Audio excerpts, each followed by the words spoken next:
In the heart of the Arkansas Delta lies Phillips County, a land shaped by history, labor, and unrelenting hardship. After the Civil War, this region became home to a predominantly black population, many of whom were formerly enslaved individuals seeking a life of freedom, dignity, and opportunity.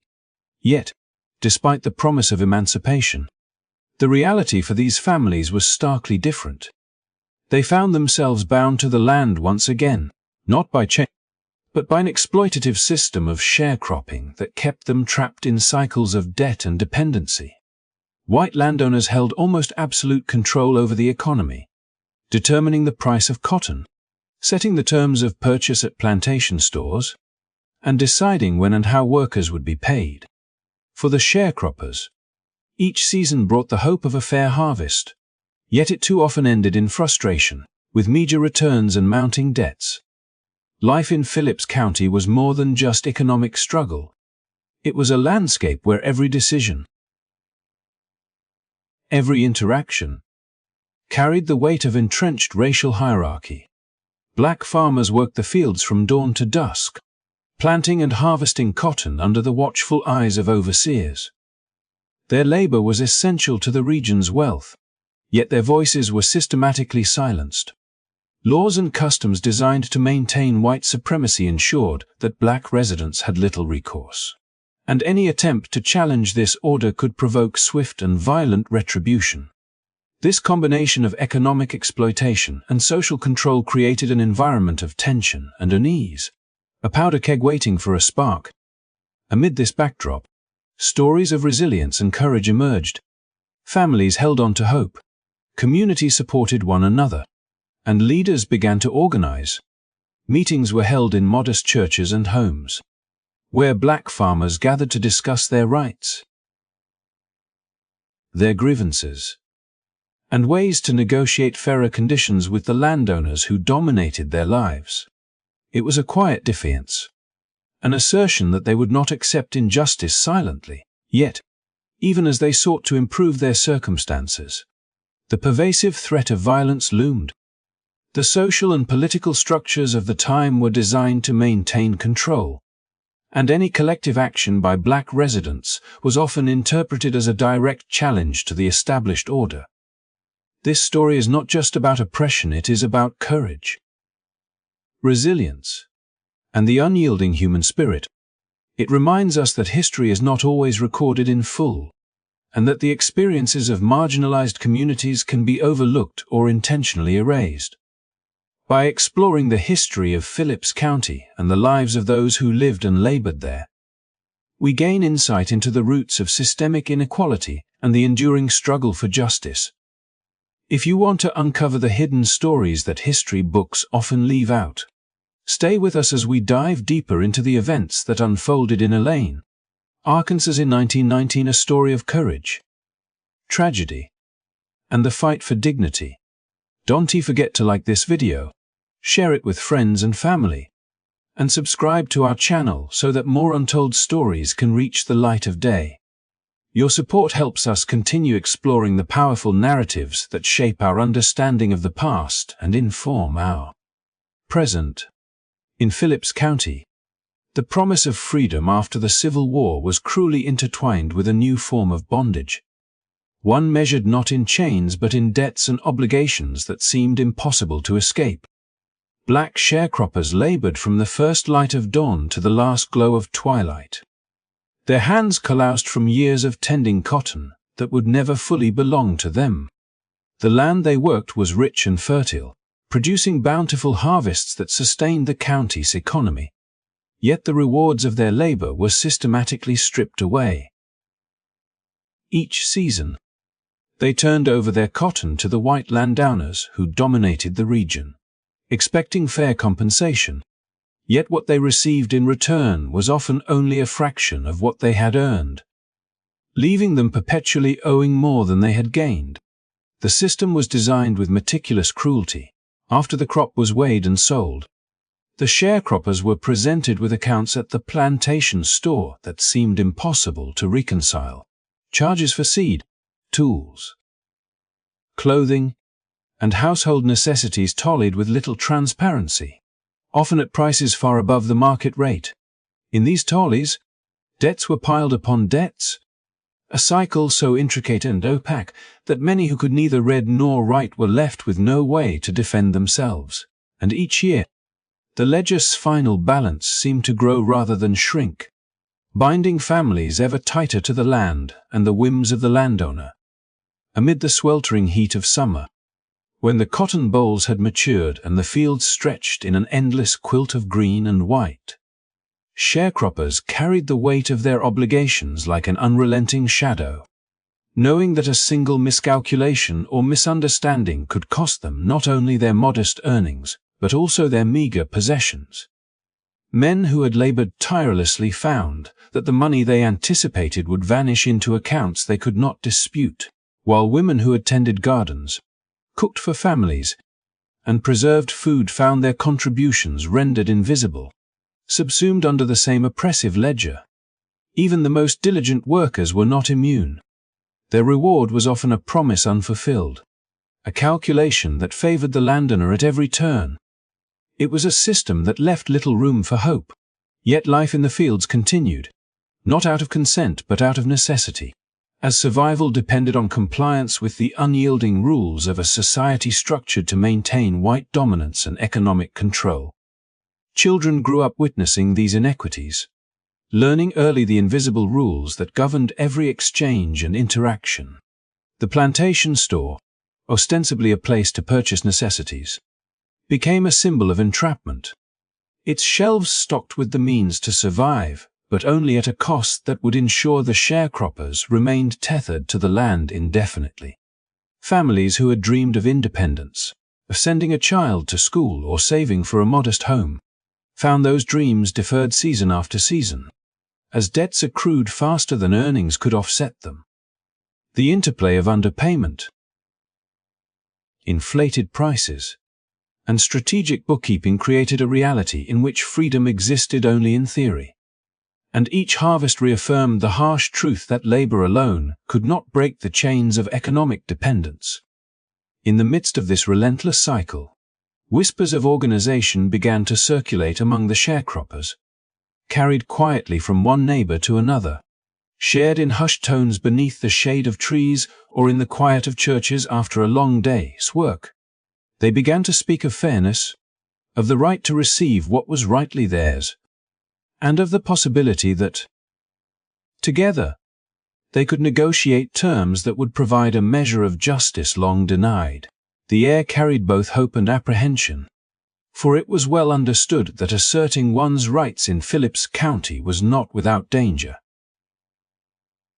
White landowners, accustomed to unquestioned control, viewed any attempt at collective bargaining with suspicion and often hostility, interpreting the desire for fairness as an act of defiance. To organize was to risk reprisal. Yet the growing recognition of shared struggle gave the community a fragile sense of power, a belief that their labor, their intellect, and their courage could challenge the machinery of oppression that had bound them for decades. These early stirrings of resistance were not abstract. They were born of the very injustices that had defined daily life in Phillips County. Every unfair tally, every inflated charge, every season ending in debt reinforced the urgent need for collective action. Families discussed strategies in kitchens and parlors, mapping out the possibility of forming unions, documenting grievances, and seeking allies who could lend legal and moral support to their cause. The cumulative weight of systematic underpayment and financial manipulation created not just a demand for fairness, but a deep, almost instinctual understanding that change could not come from submission alone. The sharecroppers' lives were a testament to endurance, their quiet courage weaving a narrative of resilience in the face of relentless economic exploitation. In those long afternoons under the oppressive sun, as men and women bent over the cotton plants and counted each boll with care, there emerged a profound awareness that the land could provide sustenance, and that labor could create value, but without justice and recognition, the fruits of effort would always be stolen. This realization, bitter yet enlightening, set the stage for the larger struggles that would follow, laying a foundation of solidarity and determination among black sharecroppers in Phillips County who would dare to envision a future in which their work and their lives were valued, their voices heard, and their rights acknowledged. It was a hard-earned consciousness, born not from abstract ideals but from the relentless and deeply personal experience of exploitation and resilience, shaping a community prepared to challenge a system that had for too long denied them both dignity and fairness. By the spring of 1919, the weight of decades of exploitation and systemic injustice had created a simmering determination among the black sharecroppers of Phillips County. A determination that could no longer be contained within the confines of the cotton fields or whispered conversations in homes and churches. Families who had endured the relentless cycles of debt and deceit had begun to recognize that their struggle was not an isolated burden but a shared reality, one that demanded collective action. It was in this charged atmosphere that the Progressive Farmers and Household Union of America, or PFAWA, emerged as a beacon of hope, a structured attempt to assert rights, demand fairness, and reclaim some measure of control over the lives that had long been dictated by white landowners. What began as a small gathering of farmers with a common vision quickly grew into a movement that symbolized resistance and courage in the face of overwhelming odds, a unified voice that challenged centuries of entrenched power and systemic inequality. The formation of the PFAWA was not merely a bureaucratic endeavor. It was a deeply human response to persistent injustice, born from countless experiences of betrayal and hardship. Meetings were held in modest churches and private homes, spaces that became sanctuaries for planning, discussion, and solidarity, where men and women could speak openly about the inequities they faced and strategize ways to negotiate more favorable terms for their labor. These gatherings were more than administrative sessions. They were crucibles of courage, where members shared stories of unjust settlements, unfair charges, and the intimidation they endured at the hands of white landowners. Each voice contributed to a growing understanding that the collective strength of the community could challenge the entrenched systems that had sought to keep them subjugated, and that organization was the first step toward justice. The PFAWA sought practical and achievable goals, focusing on fair payment for cotton and equitable treatment in the settlement of accounts.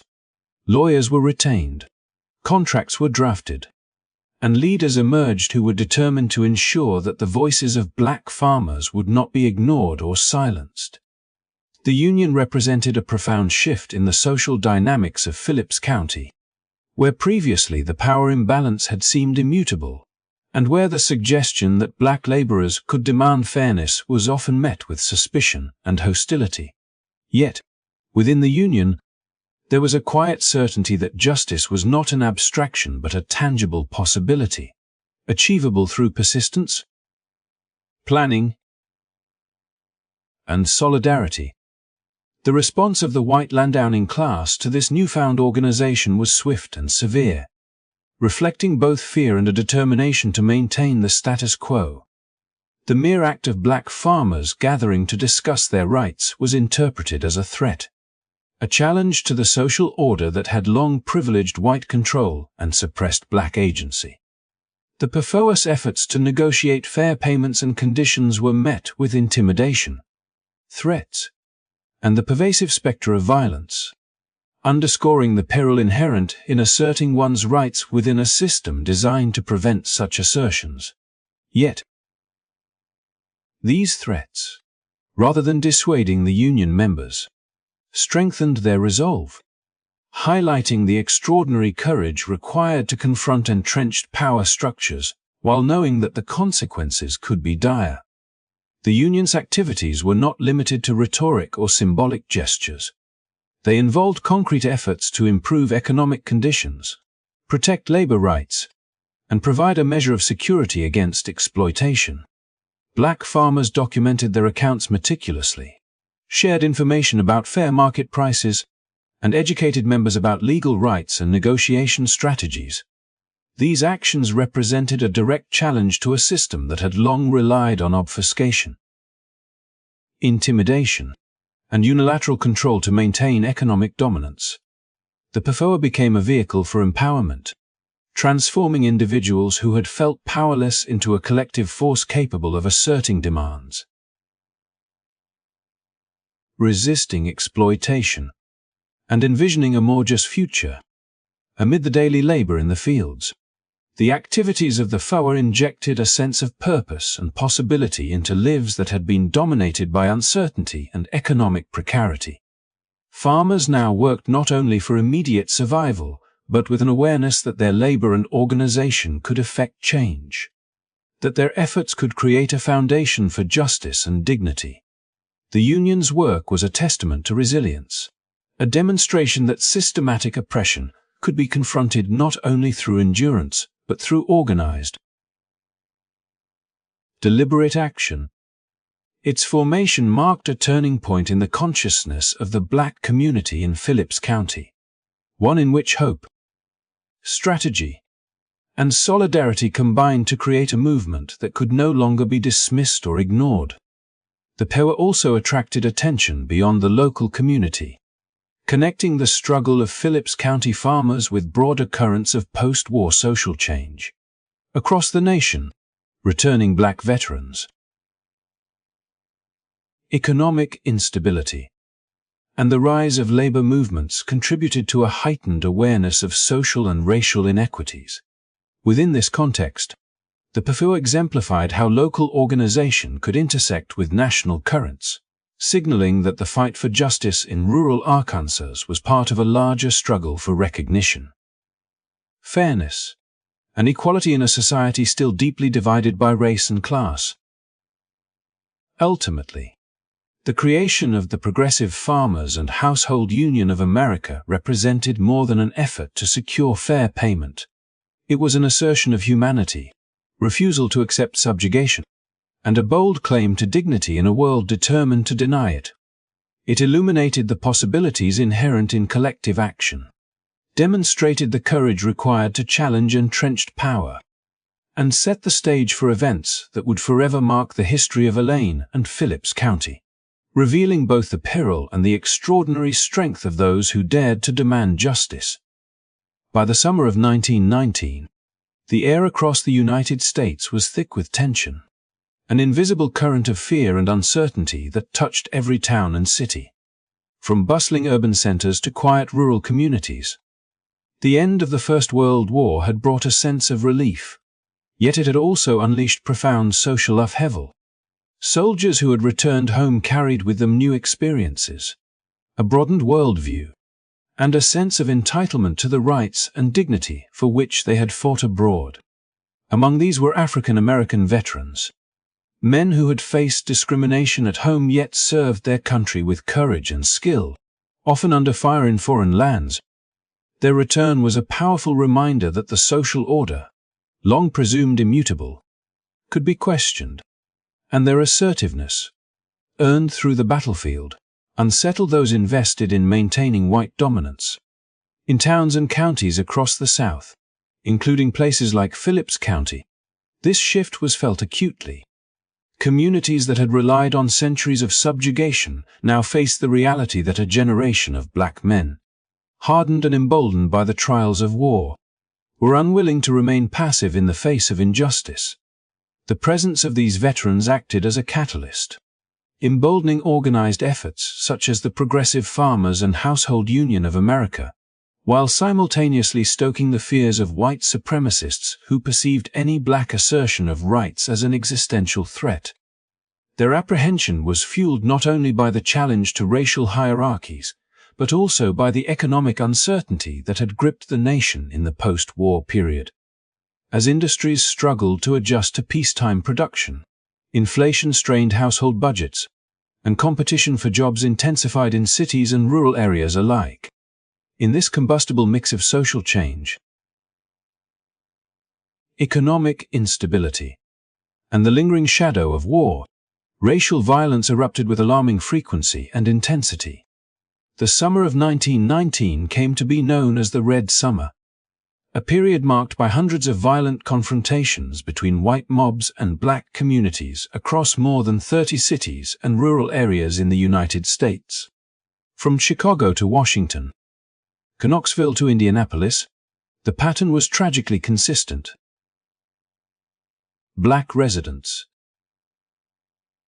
whether veterans, laborers, or ordinary citizens, faced unprovoked attacks, often for asserting basic rights or simply for existing beyond the limitations imposed by segregation and systemic prejudice.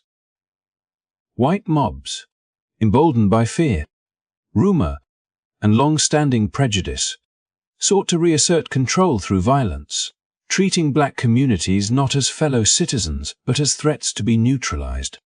And the authorities often turned a blind eye or actively participated in the repression. The convergence of these national tensions with local grievances created a particularly volatile situation in the Arkansas Delta, where the exploitation of black sharecroppers had been a cornerstone of the economy for decades. Here, the arrival of returning black soldiers and the formation of the PFUA were viewed with suspicion and hostility by white landowners and officials who feared that the assertion of economic and social rights might ignite rebellion. In this context, even modest efforts to secure fair payment for cotton, to challenge inflated charges at plantation stores, or to demand transparency in settlements were perceived not merely as requests for justice, but as acts of defiance against the very foundations of white supremacy. The anxiety among white residents was magnified by exaggerated rumors of insurrection, portraying the organized efforts of black farmers as coordinated plots to seize land, kill landowners, and upend the social order that had long favored one race over another. The fear of losing control was compounded by a broader national atmosphere of paranoia, influenced by the Red Scare and the perceived threat of Bolshevism following the Russian Revolution. Labor unrest, strikes, and the growing influence of socialist and radical organizations were interpreted as evidence that black activism was part of a larger, subversive movement aimed at undermining American values. In Phillips County, this fear crystallized around the FOA meetings, where black farmers gathered to discuss wages, settlements, and rights. Their intentions entirely peaceful yet easily mischaracterized as a revolutionary conspiracy. Local newspapers, officials, and landowners amplified these fears, framing the union's legitimate demands as dangerous challenges that required immediate suppression, reinforcing the perception that violence was not only justified but necessary to restore order. The return of black veterans, accustomed to asserting authority and discipline on the battlefield, added another layer of urgency and fear to this already tense environment.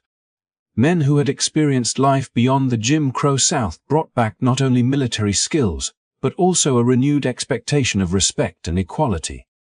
Their presence disrupted the rigid social hierarchy, signaling that African Americans would no longer accept unquestioned subservience for white supremacists who had long relied on intimidation,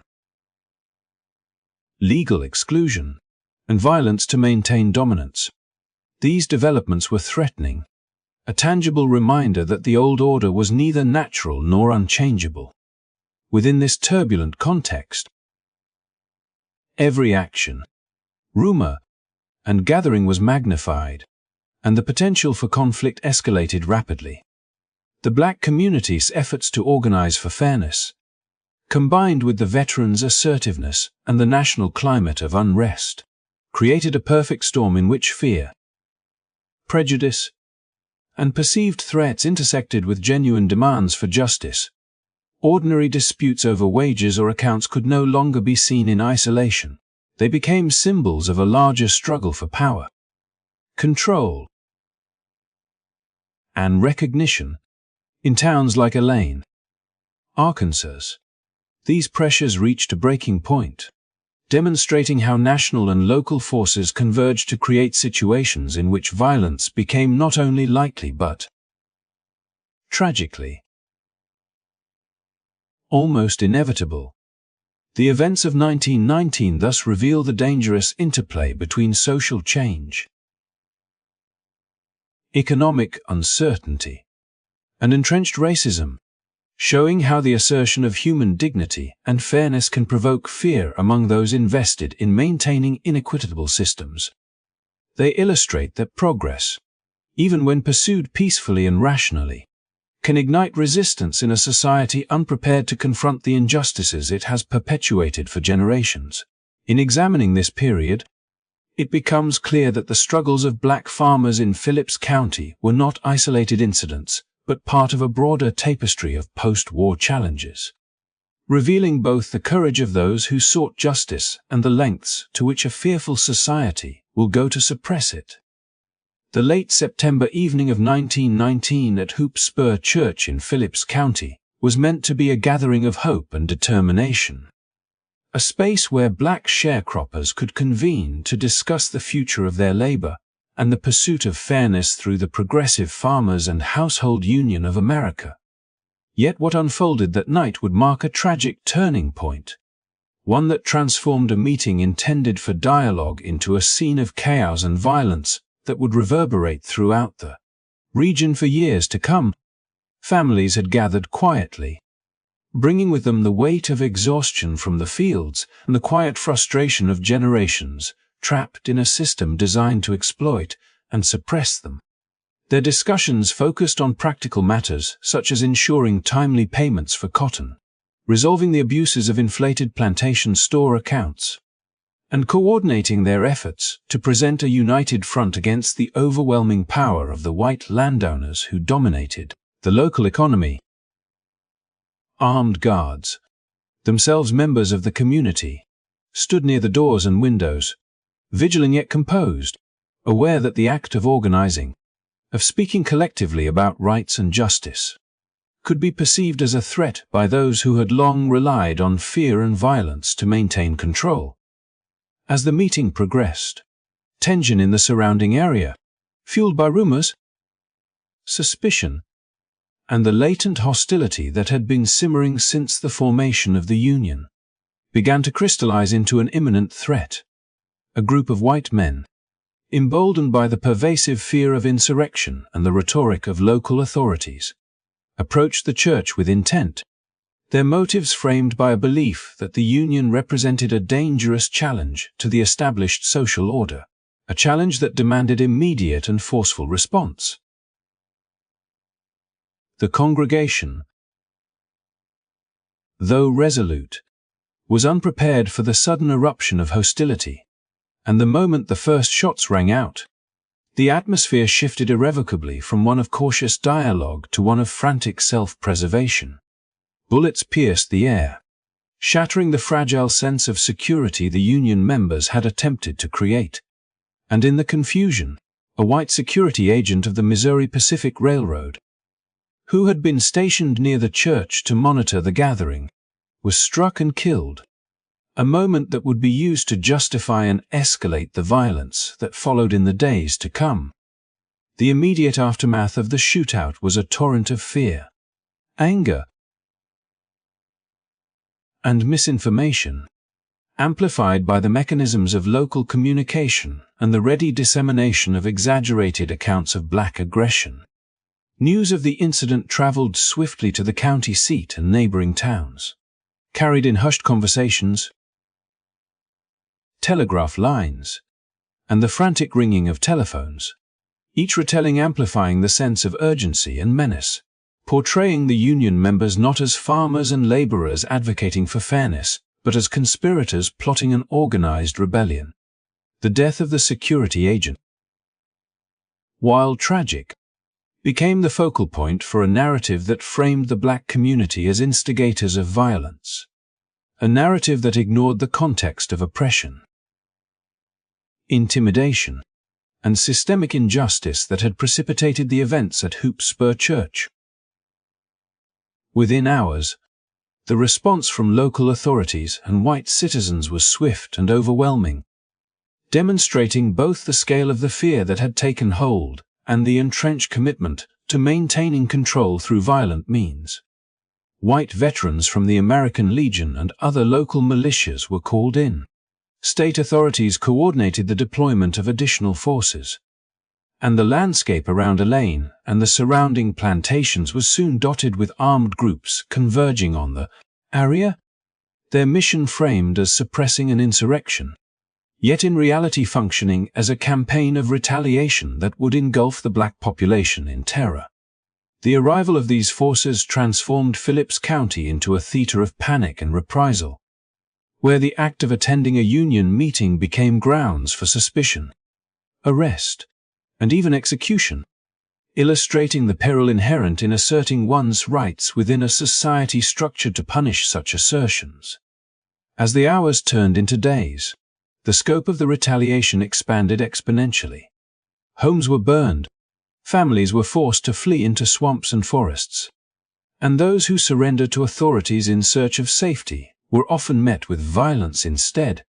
Reports from survivors describe scenes of unimaginable horror, men and women fleeing for their lives, children separated from parents, and entire households destroyed in acts that combined both calculated brutality and opportunistic theft, as property was seized, livestock taken, and the very tools of sustenance removed from those already struggling to survive.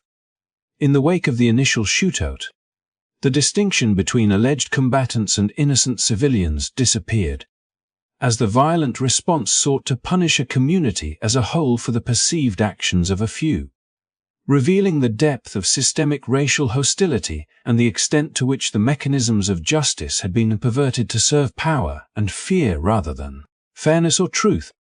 Amid this turmoil, the resilience of the black community became apparent, as survivors sought to protect one another, share warnings, and find refuge despite the constant threat of discovery and attack. The very act of seeking safety became a calculated endeavor, as families navigated the treacherous landscape of vigilante mobs, armed patrols, and hostile neighbors, relying on knowledge of the terrain, secret paths, and the solidarity of their community to survive. The chaos of those days underscores not only the immediate dangers faced by the Union members but also the broader implications of asserting human dignity and agency in a society where systemic oppression had long been enforced through fear and violence. The incident at Hoop Spur Church and the ensuing retaliation thus exemplify the dangerous intersection of grassroots organization, entrenched racial prejudice, and the fragility of perceived social order. It reveals how an act of self-advocacy, even when conducted peacefully and with careful planning, could be misconstrued as a threat demanding lethal force, and how fear and rumor could catalyze large-scale violence with devastating consequences for an entire community.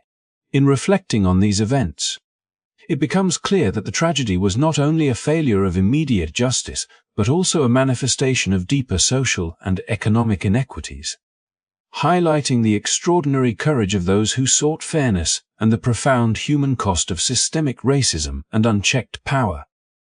The events that unfolded in the wake of the Hoop Spur Church shooting rapidly escalated into a campaign of terror that would leave an indelible mark on Phillips County and the broader Arkansas Delta, as the forces of white supremacy mobilized with chilling coordination and ruthless efficiency to suppress what they framed as an insurrection, yet in reality was the peaceful effort of black sharecroppers to assert their economic and social rights. By the first light of October, word of the church shooting had spread like wildfire, igniting fears among white residents that were as old as the land itself, rooted in decades of systemic oppression and reinforced by the precarious balance of labor and power that defined life in the region.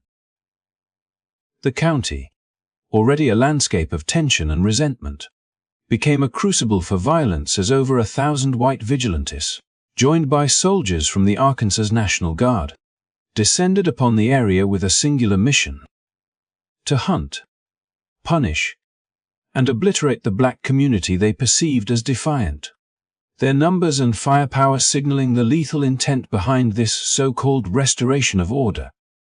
What followed was not the measured application of justice, but a sprawling, indiscriminate campaign of retribution that stretched across the countryside, encompassing not only those involved in the union but also families, elders, children, and neighbors who had no part in any alleged confrontation. The violence was relentless, systematic, and utterly merciless, as men armed with rifles, shotguns, and the authority of the state combed the fields, forests, and swamps, seeking out black residents with the same fervor that hunters might pursue game, yet with consequences far more dire and irreversible. Homes, once sanctuaries of family life and labor, were set ablaze, their occupants forced to flee into the uncertainty of woods and marshes, carrying with them whatever belongings they could hastily gather, often leaving behind the fruits of years of toil, livestock, and tools essential for survival, as the flames consumed both property and livelihood in a conflagration that symbolized the utter disregard for black life and labor.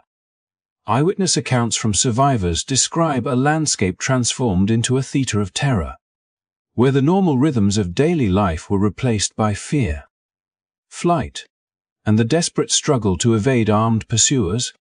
Families moved silently through the thickets, attempting to avoid patrols while enduring exposure, hunger, and the constant dread that each rustle of leaves or distant shout might signal imminent death. Those who could not flee or were captured faced a grim reality: violence, torture, or detention under conditions designed to humiliate and break the spirit. Men were executed without trial, often under the pretext of quelling insurrection, while women and children were not spared, subject to beatings, forced displacement, and the trauma of witnessing unspeakable acts of cruelty committed in plain sight. The human cost was staggering, with hundreds killed in the first days and thousands more displaced, their lives uprooted, their futures uncertain, and their sense of security shattered beyond repair. The scale and coordination of the attack revealed the complicity of both local authorities and state power, as the Arkansas National Guard provided not protection for the victims but an apparatus for furthering the violence, their presence legitimizing and amplifying the actions of the vigilantes. Machine guns and mounted units were deployed across plantations and rural roads, transforming the region into a battlefield where civilians were treated as combatants and every movement of black residents was monitored and punished. Eyewitnesses recount seeing bodies left in the fields, homes burned with families trapped inside, and terrified individuals forced to surrender under threat of death, only to face further abuse, highlighting a chillingly methodical attempt to terrorize an entire population into submission and compliance. Beyond the immediate physical devastation, the psychological impact was profound, instilling a pervasive sense of fear and vulnerability that would linger for generations. Survivors recalled the constant dread of returning home to find loved ones slain or their property destroyed, the silence of once vibrant communities now punctuated by the echoes of gunfire, and the painful realization that legal and social structures were not protectors but instruments of oppression. In every aspect of this violent purge, the lesson was clear: the assertion of rights, even through peaceful organization and unionization, could be met with overwhelming, indiscriminate force, and that the mechanisms of state power could be weaponized to enforce racial hierarchies rather than uphold justice. Amid this, stories of resilience and determination emerged, as some black families sought to protect one another, find refuge in swamps or distant communities, and preserve the memory of those lost to the violence. Union records, personal accounts, and oral histories would later provide testimony to the courage and agency displayed by individuals who, despite facing systemic terror, refused to be silenced entirely. These acts of endurance underscore the stark contrast between the brutality of the attackers and the resolve of those who had only sought fairness and dignity, revealing a narrative of survival amidst orchestrated destruction. The Elaine Massacre, as this campaign of terror came to be known, stands as a stark reminder of how fear, prejudice, and systemic inequality can converge to produce catastrophic consequences when unchecked by accountability, empathy, or law. It illustrates the lengths to which a society will go to maintain entrenched power structures, and it exposes the human cost of racial oppression that transforms neighbors into hunters and homes into targets. In understanding this history, one confronts not only the horrors of the massacre itself, but also the enduring legacy of resilience, remembrance, and the unyielding pursuit of justice in the face of unimaginable adversity, offering lessons about both the fragility and the strength of human communities under extreme pressure. In the aftermath of the relentless campaign of violence that had swept through Elaine, the survivors who had managed to evade bullets, flames, and mobs found themselves confronting another insidious threat, one that took the form of law and order turned upside down, as local authorities, steeped in the same prejudices that had fueled the attacks, sought to impose criminal liability on the very people who had suffered unimaginable losses, their homes destroyed, their families decimated, and their lives irrevocably upended. Hundreds of black residents were rounded up under the pretense of maintaining order and suppressing an alleged insurrection, their apprehension executed with little regard for evidence or individual circumstances. And the shadow of the previous day's violence hung over every arrest, coloring perceptions and dictating the harshness of treatment they received. The conditions in which they were detained were harsh and unforgiving. Makeshift jails and temporary stockades that were overcrowded and unsanitary. Where fear, humiliation, and uncertainty dominated every waking moment, and where the trauma of recent horrors compounded the anxiety of indefinite detention. Among those taken were a group who would later become known as the Elaine 12, men accused of capital crimes, their alleged offenses inflated and distorted by the hysteria that had gripped the county, and the confessions extracted from them were obtained through coercion, duress, and torture, rendering any claims of justice hollow. The methods used to secure these confessions were brutal, designed to break spirits and ensure compliance, a stark reflection of the deep-seated racial prejudice that permeated every level of the local judicial system, and the willingness of authorities to bend law and morality to reinforce existing hierarchies. The 12 men, now facing death sentences for crimes whose circumstances were obscured by fear, rumor, and manipulation, became symbols of both the injustice inherent in the system and the extraordinary courage required to endure it. Their plight drew attention beyond the borders of Arkansas, reaching audiences who could scarcely believe the scale of cruelty and the inversion of justice that had occurred in a rural corner of the United States. Ida B. Wells-Barnett, a journalist of extraordinary courage and a tireless advocate for the rights of African Americans, recognized the magnitude of the injustice and took direct action, traveling to Arkansas to investigate the circumstances of the arrests, interviewing the accused, their families, and other witnesses, and meticulously documenting the accounts of violence, coercion, and abuse. Her reporting, methodical and unflinching, illuminated the stark contrast between the official narrative of an insurrection and the lived experiences of black sharecroppers who had merely sought fair treatment and basic human dignity. Through her work, she exposed the systematic effort to criminalize victims and manipulate the judicial system to protect perpetrators, creating a record that would galvanize public opinion and serve as a foundation for legal intervention. The National Association for the Advancement of Colored People, building on Wells-Barnett's work and leveraging its growing network of activists, lawyers, and supporters, mobilized resources to support the legal defense of the Elaine 12. Raising funds, coordinating legal strategy, and publicizing the case to ensure that national attention could not be ignored by those in power. The coordinated effort of journalists, civil rights advocates, and legal experts transformed the local tragedy into a national cause, highlighting the intersection of racial injustice,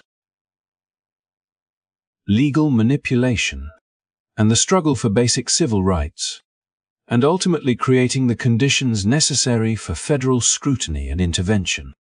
As the case progressed, the Supreme Court of the United States became the stage upon which the struggle for justice would unfold.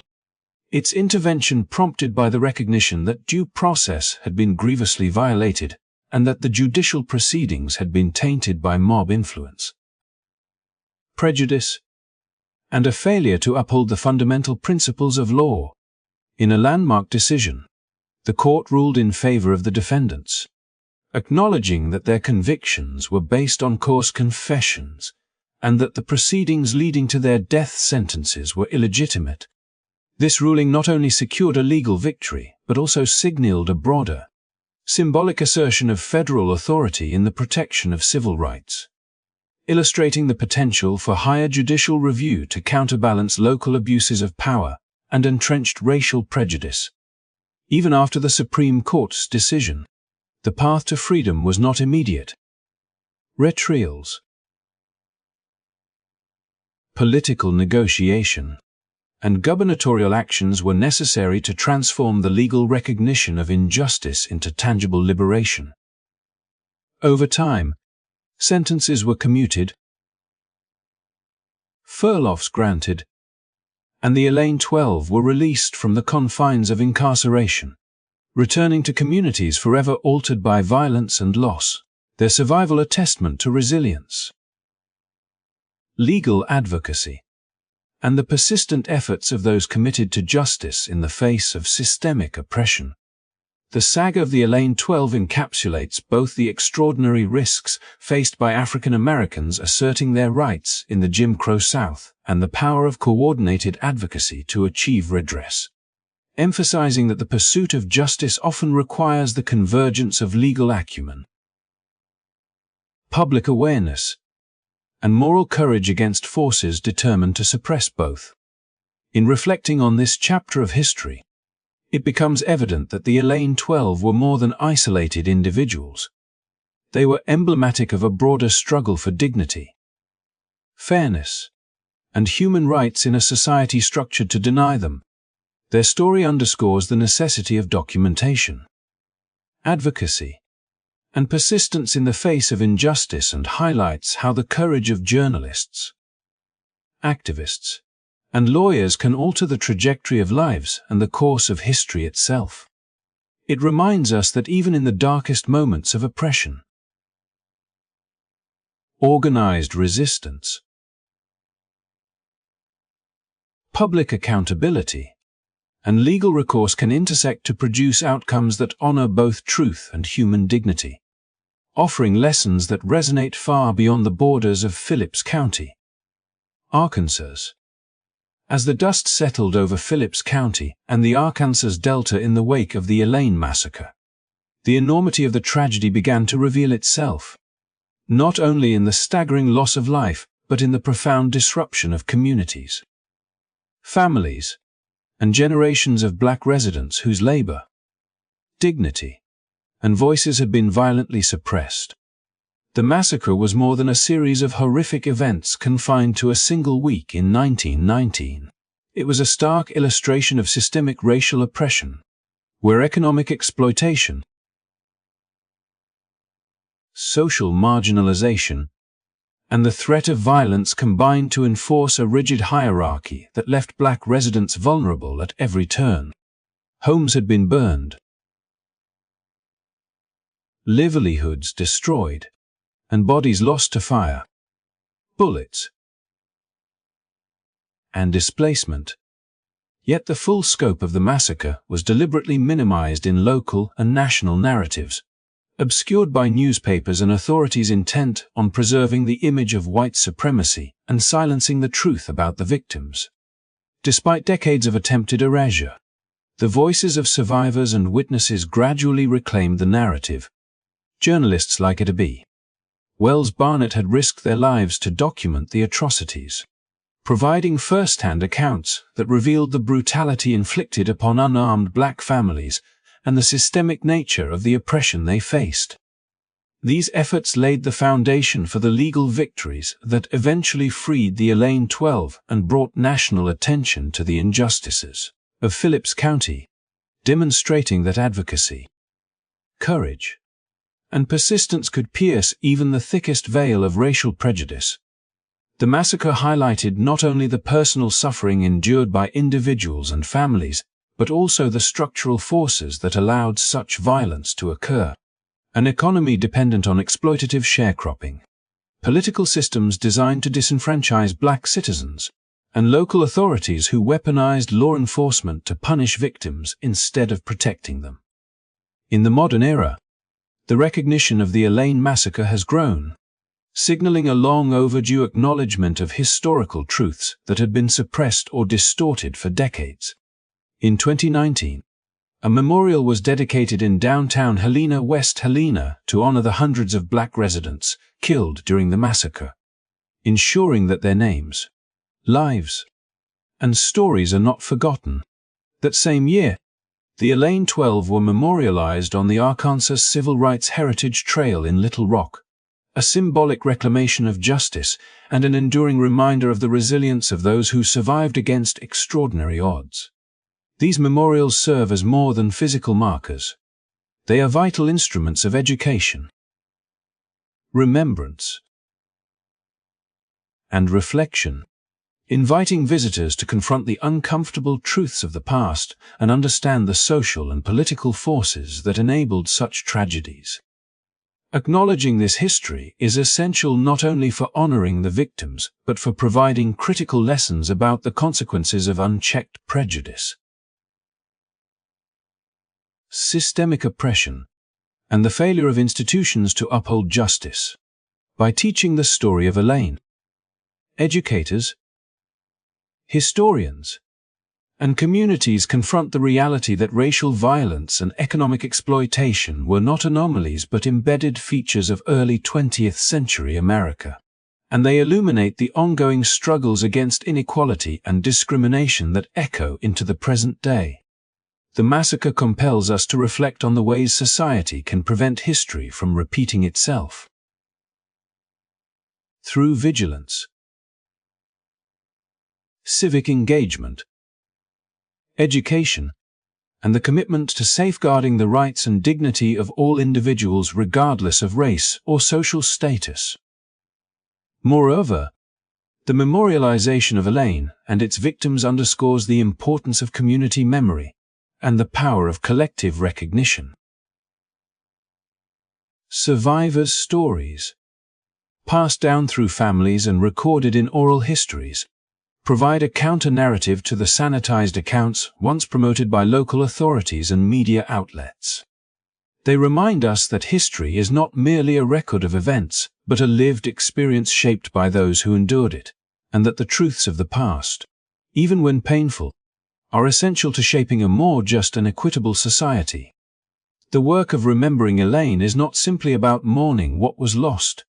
It is about ensuring that future generations understand the consequences of racial injustice, the resilience of those who fought for fairness, and the moral imperative to confront oppression wherever it appears.